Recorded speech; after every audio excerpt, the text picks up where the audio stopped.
Russia, October 1917. From Petrograd, a shock wave pulsed and widened through all this vast land, which had once been an empire. The billows beat in every quarter of the world. Let everyone remember that in this war there are no reverses of the Russians, of the English, or of the French alone, and that success or failure is one and the same thing for all. The fervent hopes once expressed by a Russian politician now, in the winter of 1917, struck an ominous note. In the East, a spectre more alarming than all the shapes of death itself had appeared upon the battlefield. A spectre that had long haunted the war leaders' minds. For here was the most dreaded casualty of all, the will to war itself. Russia could go on no longer. Hindenburg said, "Hitherto, the unwieldy Russian colossus had hung over the whole European and Asiatic world like a nightmare. Time and time again, her efforts had produced considerable crises for us." Tannenberg, August 1914. The enemy losses were extremely heavy, but our high command believed themselves compelled prematurely to draw away to the east strong forces from the west, where they were trying to secure a rapid decision.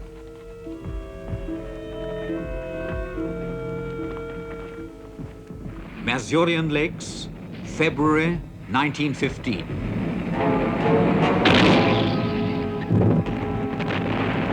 Mighty masses rolled up against us, overwhelming masses, each one larger than our whole force. But German resolution bore this load, and Russian blood flowed in streams.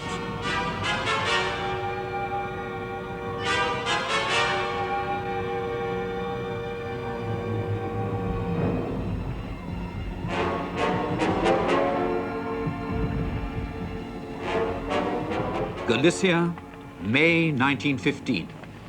The fearful and continuous tension of the situation in the Carpathians and its reaction on the political situation imperiously demanded some solution. We found ourselves compelled to send large forces there to keep up our pressure upon the enemy.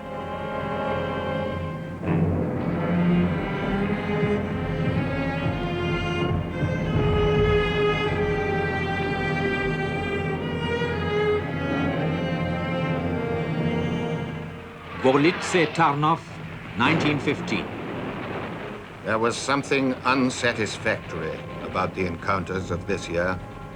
The Russian bear had escaped our clutches, bleeding, no doubt, from more than one wound, but still not stricken to death. Would he have enough life force left to make things difficult for us again? her casualties had been the highest of all the combatant nations. No one knows the figures, 5 or 8 millions. All we know is that sometimes in our battles with the Russian, we had to remove the mounds of enemy corpses from before our trenches in order to get a fresh field of fire against assaulting waves. Yet in 1916, the Russians had won a great victory over the Austrians in Galicia. The Germans and Austrians had had to stretch their manpower resources to the utmost to resist this blow.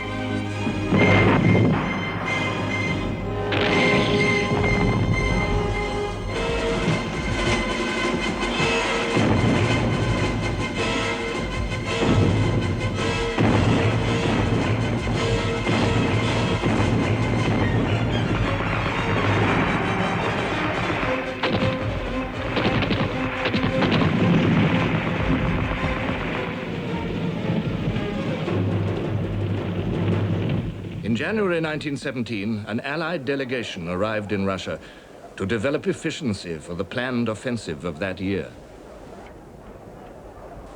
The British military attaché in Russia wrote, "The prospects for the 1917 campaign were brighter than they'd been in 1916. The Russian infantry was tired, but less tired than it had been 12 months earlier. The stocks of arms and technical equipment were larger, and for the first time supplies from overseas were arriving in appreciable quantities. In fact, desertions from the front ran into hundreds of thousands. Russia had lost at least as many dead as the British and French put together. She had suffered literally beyond endurance. She had reached her limit. Her soldiers, once so brave, had had enough.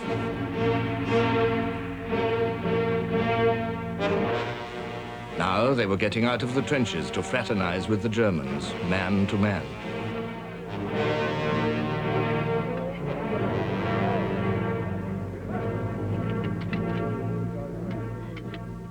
In the rear, industrialization had been changing the face of Tsarist Russia, drawing peasants into the towns and creating a new, incoherent proletariat.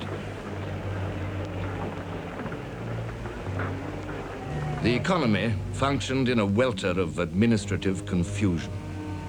But committees set up to organize production and supply after the appalling breakdowns of the early days of the war had begun to have some effect. By the end of 1916, great improvements had been achieved. Patriotic spirit ran high. Victory over the Germans was the simple aim of most of the population.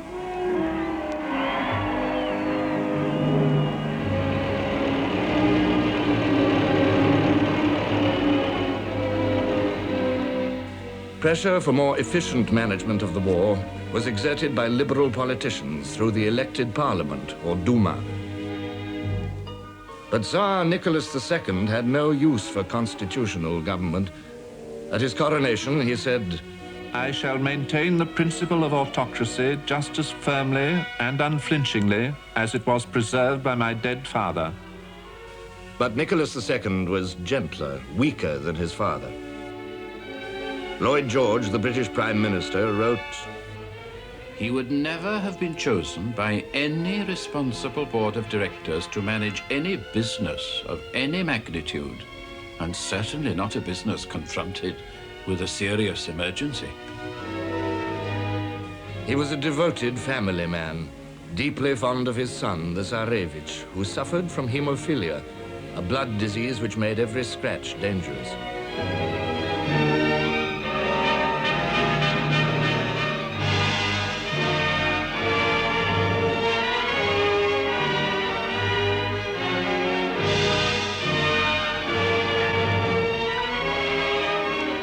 There was nothing the Tsar liked better than to be with his soldiers and sailors. In 1915, he had made himself supreme commander.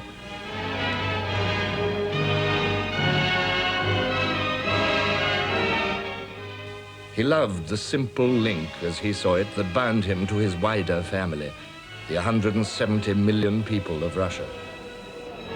Emotional loyalty to a paternal Tsar and the mystery of their religion were the simple guiding principles of their lives.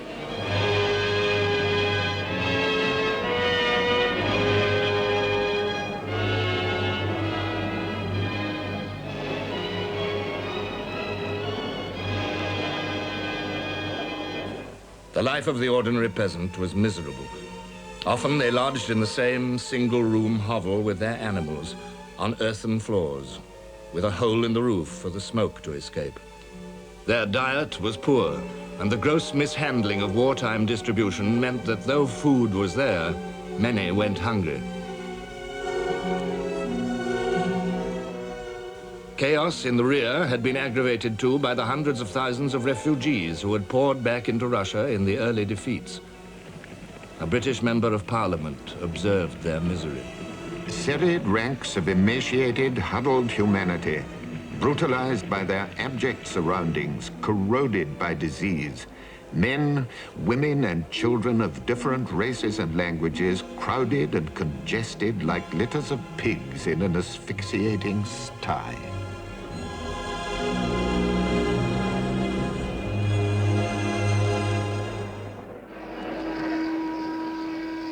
In the towns and factories, too, there was misery.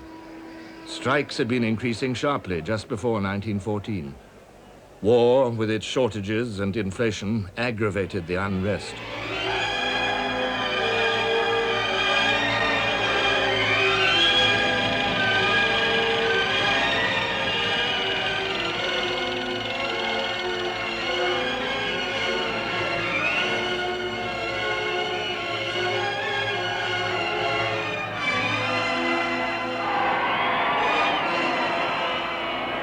The Tsar himself left affairs more and more to the Tsarina, a German-born but English-educated niece of Queen Victoria.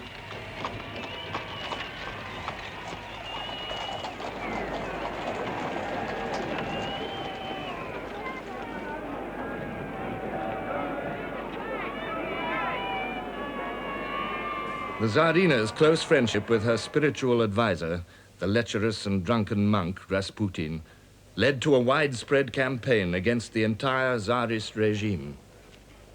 In the public mind, this relationship assumed vast dimensions. It became the symbol of all Russia's ills. The murder of Rasputin was hailed as an act of the highest patriotism.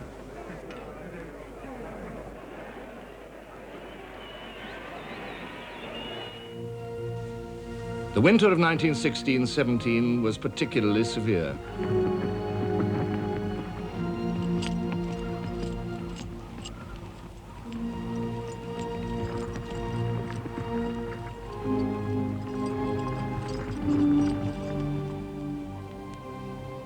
Fuel was short, food queues lengthened.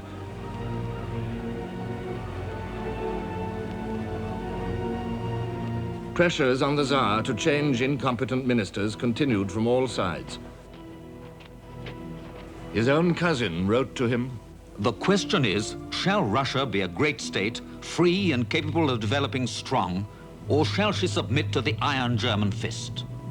Certain forces are leading you and consequently Russia to inevitable ruin. It is absolutely indispensable that the ministers and the legislative chambers should work together. The existing situation, with the whole responsibility resting on you and you alone, is unthinkable. The British ambassador, Sir George Buchanan, doing what he could to keep Russia in the war, told the Tsar he must regain the confidence of his people. The Tsar replied, "Do you mean that I am to regain the confidence of my people, or that they are to regain my confidence?" Suddenly, in the early days of March 1917, frustration in the Petrograd food queues spilled over into revolt. People came out to protest, found many others there, and took courage. For the first time, there was doubt about the troops.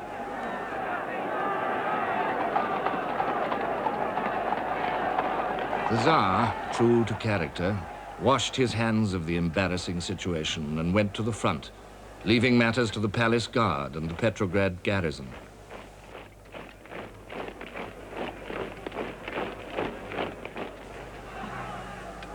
Now, turbulent forces suddenly broke the surface of Russian life. The French ambassador watched from the safety of his room. I heard a strange and prolonged din which seemed to come from the Alexander Bridge. Almost immediately, a disorderly mob carrying red flags appeared at the end which is on the right bank of the Neva, and a regiment came towards it from the opposite end. It looked as though there would be a violent collision, but on the contrary, the two bodies coalesced. The army was fraternizing with the revolt. The vast Petrograd garrison of some 200,000 men was not typical of the army as a whole. It consisted of raw recruits, war-weary reserves, convalescents, and even punishment battalions. Many deserters from the front had drifted to the capital's streets. Before long, the whole garrison had joined the mob. In a desperate move to get the Tsar to introduce the necessary reforms, the president of the Duma, Rodzianko, sent him a telegram. The Tsar received it at his headquarters. This fat Rodzianko has sent me some nonsense to which I will not even reply. Nothing could stop the sudden upsurge against the monarchy, symbol of the country's sufferings. Within days, the Tsar was forced to abdicate, and a 300-year-old dynasty came crashing to the ground.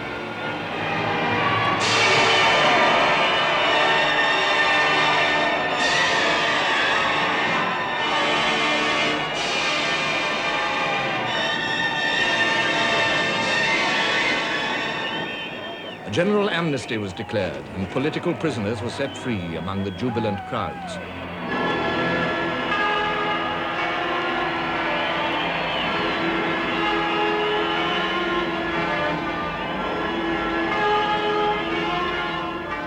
Tsar's unpopular ministers were arrested.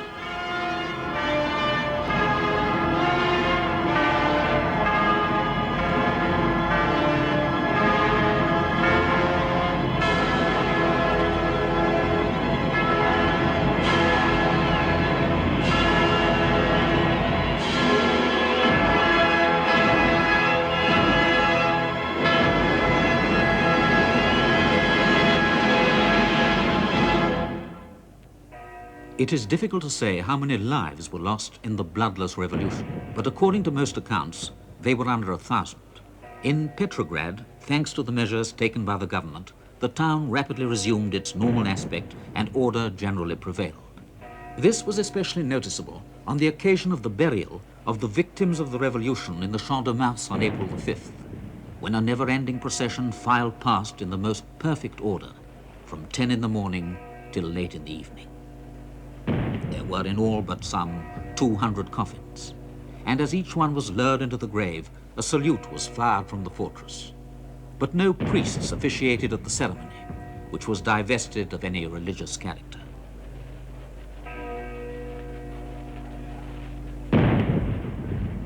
Somewhat dazed with the success of the revolution, Russia had to face the bleak task of deciding where she would go. The rising in the streets had been against something. Now the people had to decide exactly what it had been for. The wish to run the war more efficiently had given the revolution its spark, but hatred of the war had given it much of its momentum. In the confused situation that followed, responsibility fell upon the Duma, responsibility to make good their implied promises. Now they had to do better than the autocracy they had for so long criticized.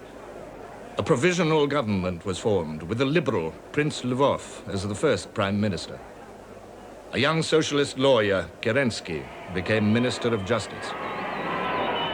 In the Allied capitals, where the events in Russia looked simpler than they were, the revolution was hailed as a triumph for the Allied cause. The London Times commented, The army and people have joined hands to overthrow the forces of reaction which were stifling the national aspiration and strangling the national efforts. Lloyd George declared in the House of Commons, We believe that the revolution is the greatest service the Russian people have yet made to the cause for which the Allied peoples have been fighting. In America, herself about to enter the war on the Allied side, the revolution seemed providential. The Secretary of State declared, The revolution in Russia has removed the one objection to affirming that the European war was a war between democracy and absolutism. In Petrograd, one of the provisional government's first acts was to declare that it would loyally maintain its alliances and do everything in its power to carry the war to a victorious conclusion. The French ambassador reported, Patriotism, intelligence, and honesty could be read on every face. But the task they have undertaken is patently beyond their powers. Heaven grant that they do not collapse under it too soon. The new government's task was complicated by the fact that a quite separate revolutionary body convened itself in the same building, the Soviet. The Soviet, or Council, claimed to represent factory workers and soldiers. Its majority wanted to continue the war to defend the revolution. But one of the Soviets' first acts had been to issue Order Number 1 to the army, directed against the powers and status of officers, and setting up soldiers' councils. In this uneasy alliance, the provisional government had to accept the Soviets' order. A struggle for the soul of Russia now began. A French observer noted, Groups were constantly forming without actual reason in the capital streets. One man would enter a discussion with another, and passers-by would listen in. The crowd thus witnessed open exchanges of political opinions, in the course of which opposing ideas were pitted against one another. Groups were constantly forming and dispersing. At first sight, the crowd appeared to be full of unrest. Actually, it was only idle. the Germans had always regarded a revolution as their best hope for an early defeat of Russia. Now was the time to ensure the outcome. They saw as their instrument Lenin, leader of the Bolshevik group among the Russian revolutionaries. Lenin had spent the war years quietly in Switzerland with his wife, Krupskaya. The Germans had so far made little contact with them, finding other revolutionaries more cooperative. Lenin himself was no pro-German. Pitilessly single-minded, he saw all the warring nations as capitalist imperialists. He wanted peace and worldwide revolution against capitalism. As late as January 1917, he had said, "We of the older generation may not live to see the decisive battle of this coming revolution." When revolution, in fact, came only 2 months later, he was unimpressed. The militant monarchy in Russia has been followed by a militant republic, a republic of capitalists who want to continue the imperialist war and to adhere to the robber treaties of the Tsarist monarchy. Lenin's belief in peace at any price was at variance with both the Petrograd Soviet and even many Bolsheviks. Now, in Churchill's words, the Germans transported Lenin like a plague bacillus from Switzerland into Russia. He arrived in Petrograd on April the 16th, determined to capture control of the revolution. But his moment was not quite yet. The man of the moment was Kerensky. Unlike Lenin, this socialist lawyer, a compelling orator, honest, shrewd, energetic, wanted to continue the war. Kerensky's efforts to reinvigorate Russian society in defense of the revolution against German imperialism found a response among the Petrograd crowds. A freedom loan launched to support the revolution had a great success.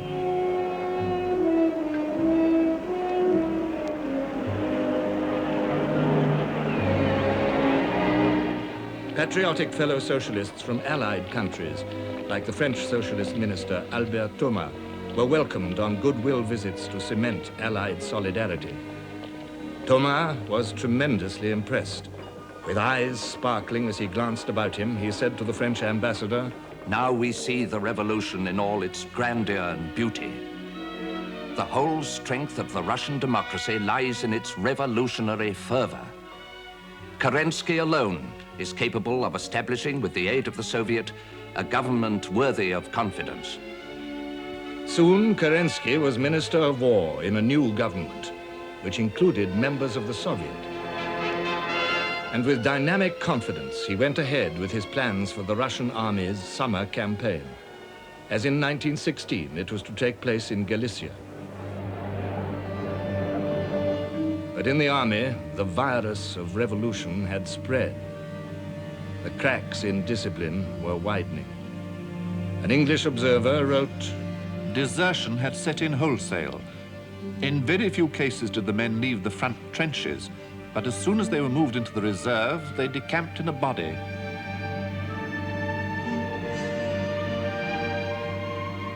The movement was something elemental. They packed even the roofs of the railway carriages. A photograph of such a scene was published in England under the title, Russian Soldiers Hasten to the Front. The Germans purposely left the front inactive to encourage this crumbling of Russian discipline.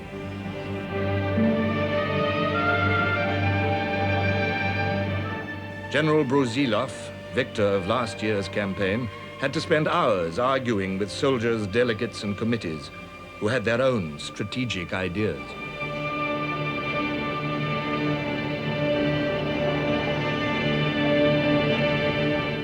However, Brusilov was optimistic. So was Kerensky, who issued the order of the day. I call on the army, fortified by the strength and spirit of the revolution, to take the offensive. Kerensky's offensive was launched on July the 1st.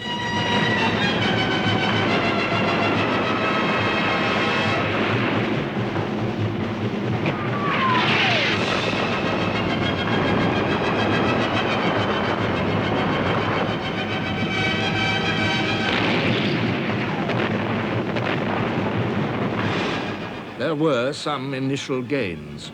The provisional government issued an intoxicating communique. July 1st has shown to the whole world the might of a revolutionary army, organized on democratic lines and inspired by a firm belief in the ideas of the revolution. It was a pipe dream. After a few days of partial breakthroughs, the Russian offensive petered out.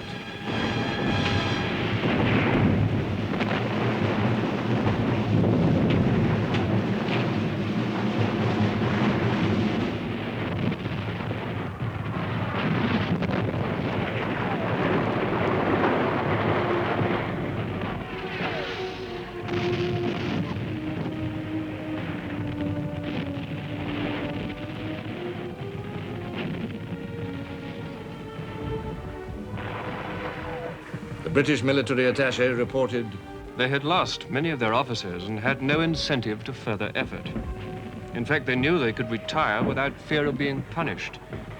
As a Russian artillery general expressed it, they felt lonely out in front and went back to their dugouts to sleep.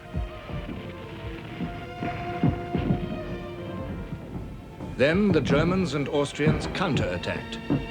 The rout of the Russian army was overwhelming.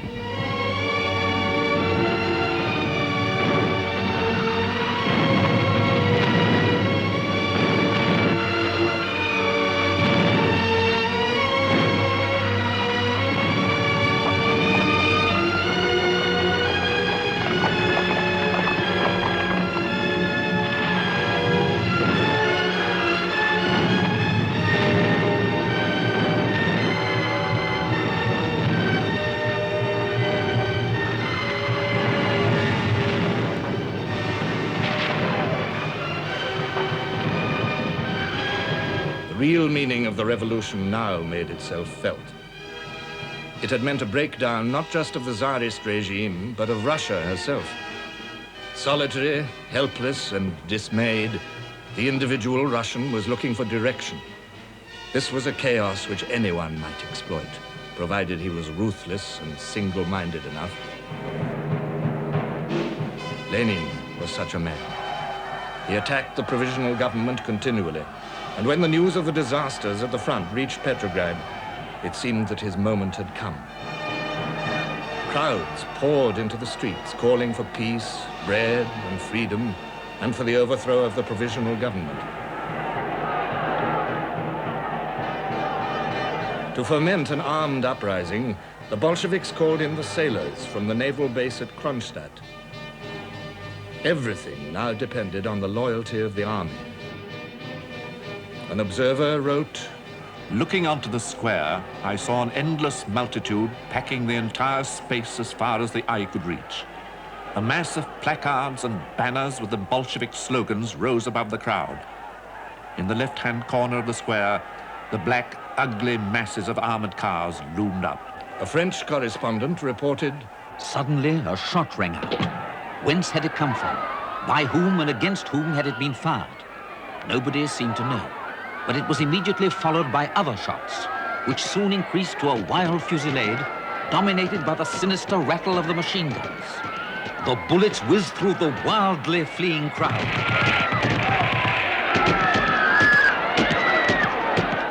The army stood by the provisional government, and when it was announced that the Bolsheviks had been receiving funds from German sources, Lenin had to flee to Finland on a forged passport. Other Bolsheviks, including Trotsky, were briefly arrested. General Kornilov, the commander-in-chief, was not satisfied with the government's efforts to restore order and continue the war. With his troops, he began a march on Petrograd. But Kerensky, afraid of being branded as a counter-revolutionary, refused to accept his support. He even enlisted Bolshevik aid to stop Kornilov, and thus armed his worst enemies. Trotsky set about drilling the workers into a Bolshevik armed force, the Red Guard. They were to act as shock troops when the moment came for the Bolsheviks to strike. And that moment was now not far off.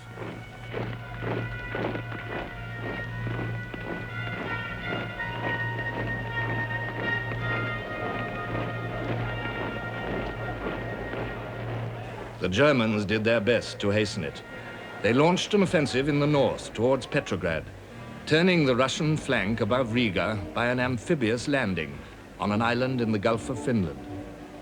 Hindenburg described the operation as the one completely successful enterprise on either side in which an army and a fleet cooperated.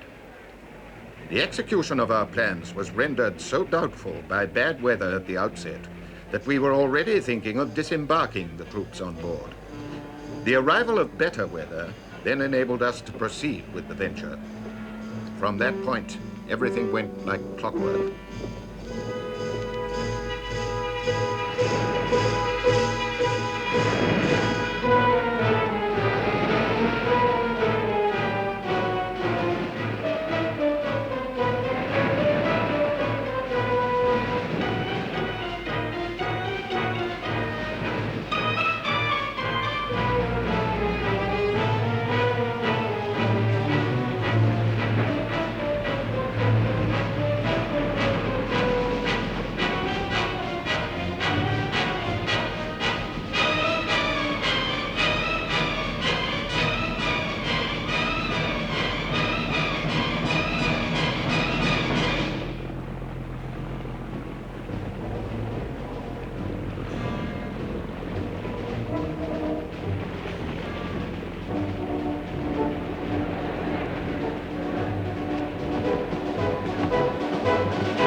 We succeeded in possessing ourselves of Urzel and the neighboring islands. One more pressure was thus added to the sense of crisis in the capital. In Petrograd and at the front, Bolshevik agitators worked tirelessly. Soldiers, do not trust these wolves in sheep's clothing. They call you to fresh slaughter. Well, follow them if you like. Let them pave the path for the return of the bloody Tsar with your corpses. Let your orphans, your widows and children, deserted by all, pass again into slavery, hunger, beggary and disease. The Bolshevik following multiplied. Lenin himself returned secretly to supervise the insurrection. On November the 7th, in a superb stroke of political bluff, Trotsky simply proclaimed that the provisional government had fallen and that all power belonged to the Soviet. 20,000 Red Guards appeared on the streets. Bolshevik oratory and subversion worked among the troops. During the next few days, Trotsky's statement became an accomplished fact. The Bolsheviks besieged the Winter Palace, where the provisional government was protected only by a handful of officer cadets and a women's battalion.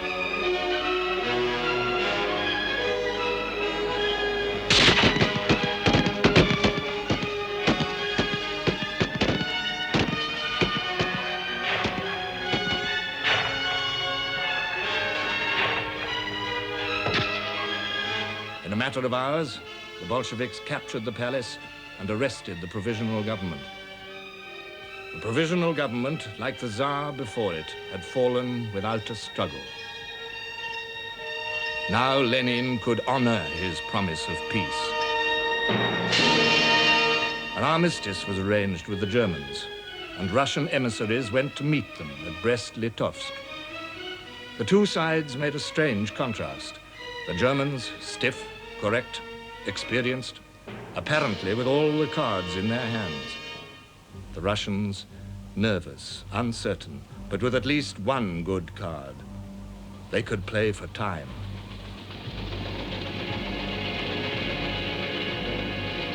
To counter the ever-tightening stranglehold of the Allied blockade, the Germans and Austrians desperately needed access to the vast granaries of the Ukraine. They therefore made a separate peace with the independent anti-Bolshevik government of the Ukraine. A peace treaty with Romania, now near the end of her tether, followed.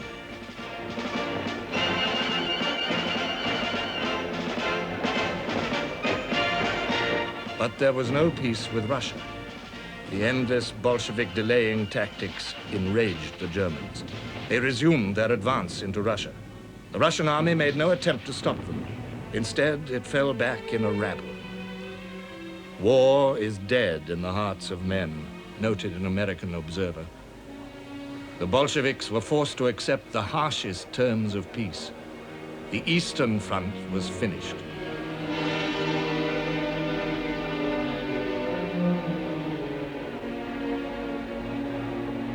Hindenburg said, "In spite of the conclusion of peace with Russia, It was even now impossible for us to transfer all our effective troops from the east. It was absolutely necessary for us to leave behind strong German forces. Our operations in the Ukraine were not yet at an end. We had to penetrate into their country to restore order there. Only when this had been done had we any prospect of securing food from the Ukraine. Of a very different import was the military assistance which in the spring we sent to Finland in her war of liberation from Russian domination. The Bolshevik government had not fulfilled the promise it had made us to evacuate this country. We hoped, by assisting Finland, to get her on our side.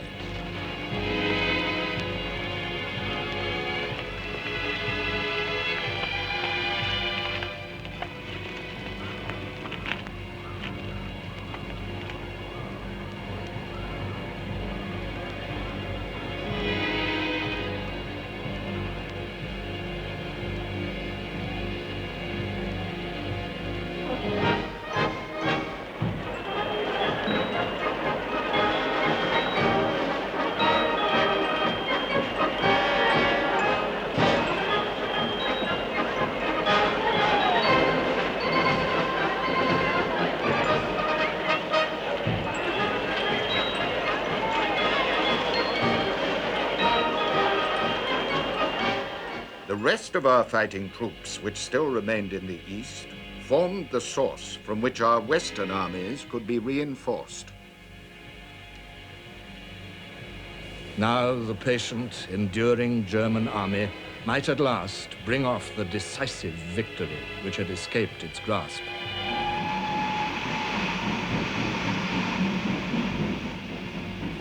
The troop trains rumbled across Europe, bearing division after division from east to west. Every click of their wheels echoed the ticking away of precious time. For Germany, it was now or never.